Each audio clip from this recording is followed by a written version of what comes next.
कधी-कधी आपल्या so called मित्रांकडूनच आपल्याला मोठा धक्का बसतो. पण त्या धक्क्यांतूनच खऱ्या शौर्याची आणि शहाणपणाची सुरुवात होते. डोनाल्ड ट्रम्प, अमेरिकेचा माजी राष्ट्राध्यक्ष. पुन्हा सत्तेत येताच त्यांनी एक मोठा निर्णय घेतला. भारतावर 50% आयात कर लावण्याचा. का? कारण भारत रशियाकडून स्वस्त तेल विकत घेतो.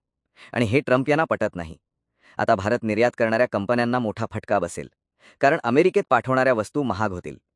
म्हणजे पहा ना, जगात कोणीच कायमचा मित्र नाही. प्रत्येक देश स्वतःच्या फायद्यासाठी निर्णय घेतो. त्यामुळे आपल्यालाही स्वतःच्या हिताचं भान ठेवणं गरजेचं आहे. मग तो वैयक्तिक नातेसंबंध असो, व्यवसाय असो किंवा आंतरराष्ट्रीय संबंध. रेडी असणं आवश्यक आहे. ट्रम्पने अचानक टॅरिफ वाढवली. याचा परिणाम भारताच्या एक्सपोर्ट इंडस्ट्रीवर झाला. म्हणजे जीवनात कोणतीही गोष्ट कायमस्वरूपी नसते. बदल अचानक येतात. म्हणून आपण मानसिक, आर्थिक आणि कौशल्यात्मक तयारीने जगायला शिकलं पाहिजे. 3. रिलेशन्स चांगले असले तरी मतभेद होतात. मोदी ट्रम्प यांचं चांगलं नातं असूनही ट्रम्पने भारताविरोधात निर्णय घेतला. म्हणजे नात्यांमध्ये आदर असतो, पण निर्णय मतभेदांवर आधारित असतात. याचा अर्थ असा नाही की संबंध तुटले, फक्त ते पुन्हा समजून घ्यावे लागतात. 4. नैतिकता आणि स्वार्थ यांच्यात संतुलन हवे. भारत रशियाकडून स्वस्त तेल घेतो, हे त्याच्या आर्थिक गरजेसाठी योग्य आहे, पण अमेरिकेला ते चुकीचं वाटतं. म्हणजे कधीकधी जीवनात आपल्याला सत्य आणि स्वार्थ यांच्यात निवड करावी लागते. त्यावेळी आपली भूमिका स्पष्ट आणि स्थिर ठेवणं महत्त्वाचं आहे. 5. माइंडसेट ठेवा. गीतेत सांगितलेला. भगवद्गीतेत भगवान श्रीकृष्ण म्हणतात, सुखदुःखे समे कृत्वा लाभालाभौ जयाजयो.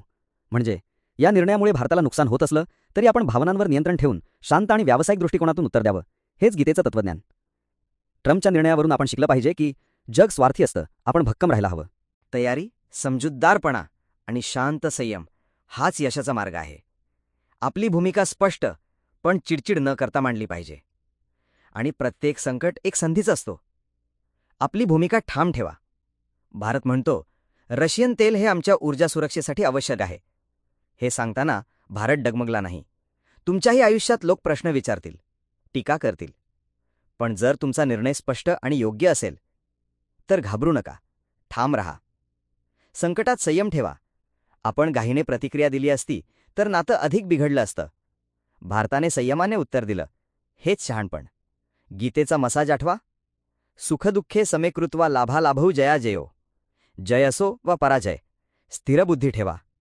आज एक निर्णय आपल्यावर अन्यायकारक वाटेल, पण उद्या तोच निर्णय आपल्याला शिकवून जाईल.